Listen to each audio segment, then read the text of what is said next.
ಗೌರಿ ಗಣೇಶ ಹಬ್ಬ ನಮ್ಮ ಬೆಂಗಳೂರು ನಗರದಲ್ಲಿ ಎಲ್ಲ ಕಡೆ ಆಚರಿಸಿದಂತೆ ಇಲ್ಲಿಯೂ ಕೂಡ ಸಂಭ್ರಮ ಸಡಗರದಿಂದ ಆಚರಿಸ್ತಾ ಇದ್ದಾರೆ. ಪ್ರಮುಖವಾಗಿ ಇರ್ತಕ್ಕಂಥದ್ದು ಗಣೇಶ ಮೂರ್ತಿಯನ್ನು ಸಾರ್ವಜನಿಕ ಇದರಲ್ಲಿ ಪ್ರತಿಷ್ಠಾಪಿಸೋಕ್ಕಿಂತ ಮುಂಚೆ ಅವರು ಅನುಮತಿಗಳನ್ನು ಪಡೆದುಕೊಳ್ಬೇಕಾಗ್ತದೆ. ಎಸ್ಪೆಷಲಿ ಪಬ್ಲಿಕ್ ಪ್ಲೇಸ್ನಲ್ಲಿ ಇನ್ಸ್ಟಾಲ್ ಮಾಡುವಾಗ ಬೇರೆ ಸಾರ್ವಜನಿಕರಿಗೆ ತೊಂದರೆ ಆಗದ ರೀತಿಯಲ್ಲಿ ಮತ್ತು ವಾಹನ ಸವಾರರಿಗೆ ತೊಂದರೆ ಆಗದ ದೃಷ್ಟಿಯಲ್ಲಿ, ಸಂಚಾರಕ್ಕೆ ತೊಂದರೆ ಆಗದ ದೃಷ್ಟಿಯಲ್ಲಿ ಇವುಗಳನ್ನೆಲ್ಲ ಮಾಡಬೇಕಾಗ್ತದೆ. ಇದಕ್ಕಾಗಿ ಈಗಾಗಲೇ ಏಕಗವಾಕ್ಷಿ ಇದನ್ನು ಕೂಡ ಮಾಡಲಾಗಿದೆ BBMPಯಿಂದ. ಅದರ ಜೊತೆಗೆ ನಮ್ಮ ಇಲಾಖೆಯಿಂದಲೂ ಕೂಡ ಅಧಿಕಾರಿಗಳನ್ನು ಈ ಏಕಗವಾಕ್ಷಿಗೆ ನೋಡಲ್ ಆಫೀಸರ್ಗಳಾಗಿ ರಚಿಸಲಾಗಿದೆ. ಒಟ್ಟು 63 ಈ ರೀತಿಯ ಏಕಗವಾಕ್ಷಿ ಕೇಂದ್ರಗಳು ಬೆಂಗಳೂರು ನಗರದಲ್ಲಿ ಕಾರ್ಯಾಚರಿಸಲಿದ್ದಾವೆ. ಅಲ್ಲಿ ಅವರು ಅಪ್ಲೈ ಮಾಡಬೇಕಾಗ್ತದೆ. ಬಟ್ ಬಹುಮುಖ್ಯವಾಗಿರ್ತಕ್ಕಂಥದ್ದು ಪೊಲೀಸ್ ಇಲಾಖೆಯ ದೃಷ್ಟಿಯಿಂದ ಈ ಗಣೇಶ ಹಬ್ಬದ ನಿಮಿತ್ತ ಗಣೇಶ ವಿಗ್ರಹದ ಪ್ರತಿಷ್ಠಾಪನೆ ಮತ್ತು ವಿಸರ್ಜನೆಗೋಸ್ಕರ ಈ ಚಂದ ಎತ್ತಕ್ಕಂಥ ಒಂದು ಸಂಪ್ರದಾಯ ಇದೆ. ಆದರೆ ಇದು ವಾಲಂಟರಿಯಾಗಿರಬೇಕೇ ಹೊರತಾಗಿ ಬಲವಂತವಾಗಿ ಯಾರಲ್ಲಿಂದಾದರೂ ಈ ರೀತಿ ಚಂದ ವಸೂಲಿಯ ಒಂದು ಏನಾದರೂ ಪ್ರಯತ್ನ ನಡೆದಲ್ಲಿ ಅವರುಗಳ ಮೇಲೆ ನಾವು ತೀವ್ರ ಕ್ರಮ ಕೈಗೊಳ್ತೇವೆ. ಮತ್ತು ಸಾರ್ವಜನಿಕರು ಕೂಡ ಯಾರಾದರೂ ಈ ರೀತಿ ಬಲವಂತವಾಗಿ ಚಂದ ವಸೂಲಿಗೆ ಬಂದಲ್ಲಿ ಅದರ ಬಗ್ಗೆ ನಮ್ಮ ಪೊಲೀಸ್ ಇಲಾಖೆಗೆ, ಸ್ಥಳೀಯ ಪೊಲೀಸ್ ಠಾಣೆಗೆ ಅಥವಾ 112ಗೆ ಕರೆ ಮಾಡಿದಲ್ಲಿ ನಾವು ಅವರುಗಳ ಮೇಲೆ ಕ್ರಮವನ್ನು ತೆಗೆದುಕೊಳ್ತೇವೆ. ಇನ್ನು ಚಪ್ಪರ, ಶಾಮಿಯಾನ ಅವುಗಳನ್ನೆಲ್ಲ ಹಾಕಿಸಿದಾಗ ಮಹಾನಗರ ಪಾಲಿಕೆಯಿಂದ ಅನುಮತಿಯನ್ನು ಪಡೆಯಬೇಕಾಗ್ತದೆ. ಬೇರೆ ಬೇರೆ ಇಲಾಖೆಗಳಿಂದ NOCಯನ್ನು ಪಡೆಯಬೇಕಾಗ್ತದೆ. ಫೈರ್ ಸರ್ವಿಸ್ ಇರ್ಬೋದು ಅಥವಾ ಬೇರೆ ಇಲಾಖೆಗಳಿರ್ಬೋದು, ಅವರಿಂದ NOCಯನ್ನು ಪಡೆಯಬೇಕಾಗ್ತದೆ.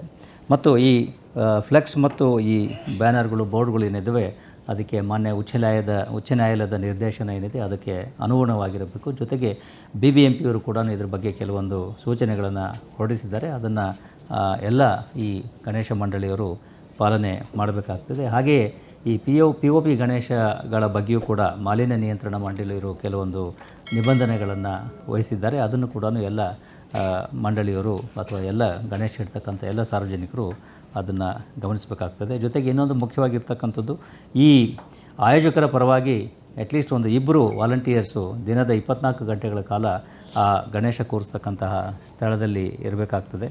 ಜೊತೆಗೆ CCTV ಕ್ಯಾಮ್ರಾಗಳನ್ನು ಅಲ್ಲಿ ಅಳವಡಿಸ್ಕೊಳ್ಬೇಕಾಗ್ತದೆ.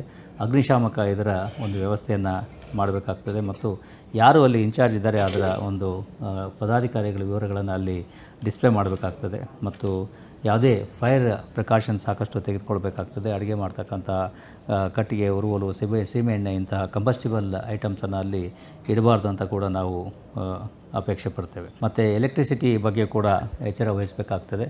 ಬೆಸ್ಕಾಂನಿಂದ ಕೂಡ ನಿರಾಪೇಕ್ಷಣ ಪತ್ರವನ್ನು ಪಡೆಯಬೇಕಾಗ್ತದೆ. ಮನೋರಂಜನಾ ಕಾರ್ಯಕ್ರಮಗಳೇನಾದರೂ ವ್ಯವಸ್ಥೆ ಮಾಡಿದ್ರೆ ಅದಕ್ಕೂ ಕೂಡ ಪೂರ್ವ ಅನುಮತಿಯನ್ನು ಪಡೆಯಬೇಕಾಗ್ತದೆ. ಯಾವುದೇ ಅಹಿತಕರ ಘಟನೆಗಳು ನಡೆಯದ ಹಾಗೆ ನೋಡ್ಕೊಳ್ಬೇಕಾಗ್ತದೆ.